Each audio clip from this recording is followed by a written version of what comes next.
Saat ini kita bergeser pemirsa ke Bandung, Jawa Barat. Sudah ada Endra Kusuma di sana. Endra, kondisi banjir saat ini seperti apa?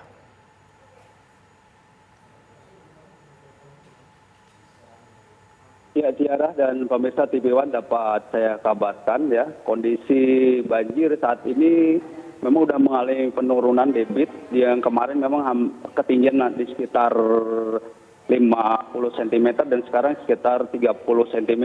Dan sejauh ini untuk kawasan di Bandung Selatan terutama di wilayah Dayakolot ini yang mencakup 14 RW ada sekitar 11 RW yang terendam seluruhnya dan hampir sekitar 2.500 lah yang atau sekitar 80% dari sebagian warga di Kelurahan Dayakolot ini memang mengalami terendam banjir. Dan sejauh ini memang karena curah hujan yang cukup tinggi di kawasan Bandung Selatan dan kawasan Bandung Utara mengakibatkan cekungan yang berada di kawasan Dayakolot ini terutama yang dekat dengan bantaran sungai memang cukup terdampak karena ada limpahan sungai dari Citarum tersebut yang tidak dapat menampung imbas air. Dan sejauh ini dari ketinggian air pun memang cukup bervariatif terutama yang di daerah pinggiran bantaran itu memang sekitar 1,20 meter dan di pesisir di daerah pinggirannya itu memang di perdalaman terutama di daerah perumahan padat, pemukiman padat ini sekitar 30 cm.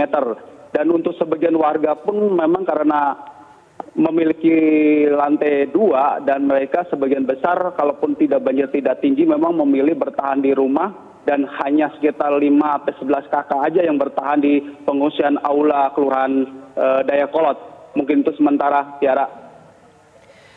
Baik, Endra, ini kan banjir yang terjadi di Dayakolot ini memang termasuk sering terjadi begitu. Sebenarnya apa yang kemudian ini membuat banjir kerap melanda terjadi dan apakah ada penanganan sebelumnya yang dilakukan? Di rutinitas banjir di kawasan Bandung Selatan memang cukup rutin tiap tahunnya, terutama di daerah cekungan di sekitar Bale Endah maupun Bojong Soang maupun di daerah Andir. Ini memang cukup tinggi karena memang curah hujan di saat-saat ini memang cukup besar, terutama dan ini pun membuat kondisi walaupun udah dibuat danau retensi yang di sekitar daerah Andir maupun di Cienteng, namun ini tidak membuat solusi karena memang daerah lokasi dekat bantaran ini memang cukup rendah sekali dan air yang berada di cekungan ini memang tidak dapat keluar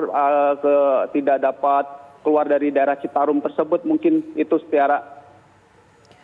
Baik, kita harapkan agar banjir segera surut dan juga warga dapat beraktivitas normal kembali. Terima kasih atas laporan yang Anda berikan. Endra Kusuma dari Bandung, Jawa Barat, dan sebelumnya juga ada Purnomo dari Temanggung, Jawa Tengah. Terima kasih rekan-rekan.